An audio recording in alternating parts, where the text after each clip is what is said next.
کرائے کی زمین پر عشر کون ادا کرے گا؟ چنانچہ اگر کسی شخص نے اپنی زمین کرائے پر اٹھا رکھی ہے اور اس میں کرایہ دار کاشت کرتا ہے تو ایسی صورت میں حضرت امام ابو حنیفہ رحمۃ اللہ علیہ کے نزدیک مالک زمین جو زمین کا مالک ہے کرائے سے حاصل کردہ رقم میں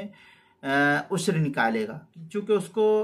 رقم دے دی گئی ہے، اب وہ اس کا مالک ہو گیا تو اب کرائے میں سے وہ عشر کو نکالے گا، کرایہ دار پر عشر واجب نہیں ہوگا۔ یہ حضرت امام ابو حنیفہ رحمۃ اللہ علیہ کی رائے ہے۔ صاحبین رحمہ اللہ کے نزدیک عشر کا ذمہ دار کرایہ دار ہے، عشر کرایہ دار کے ذمہ ہے، یہ صاحبین کہتے ہیں۔ اور موجودہ زمانے میں چونکہ کرائے کا تناسب پیداوار سے بہت کم ہوتا ہے، اس لیے فتویٰ صاحبین کے قول پر ہے اور یہی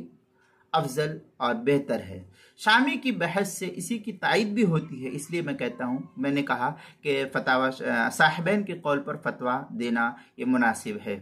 چنانچہ بہشتی زیور اختری اس کے حصہ 3 صفحہ 30 پر امداد الفتاویٰ دوسری جلد صفحہ 58، جواہر الفقہ دوسری جلد صفحہ 272 پر اس کو نقل کیا۔ فتاویٰ شامی میں ہے والعشر علی الموجر، یہ در المختار کی عبارت ہے۔ آگے شامی میں ہے ای لو اجر الارض العشریہ فالعشر علیہ من الاجر، اس طریقے کی عبارت فتاویٰ شامی جو زکریا بک ڈپو دیوبند کا ہندی نسخہ ہے اس کی تیسری جلد صفحہ 276، فتاویٰ شامی جو بیروت کا چھپا ہوا نسخہ اس کی تیسری جلد صفحہ 250۔ آگے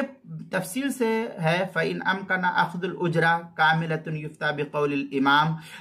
والا، اس طریقے کی عبارت جو ہے بڑی تفصیل سے فتاویٰ شامی جو زکریا بک ڈپو دیوبند کا ہندی نسخہ اس کی تیسری جلد صفحہ 277 اور فتاویٰ شامی جو بیروت کا چھپا ہوا نسخہ اس کی تیسری جلد صفحہ 251، کتاب المسائل اس کی دوسری جلد صفحہ 247 اور 248 پر اس کو نقل کیا گیا ہے۔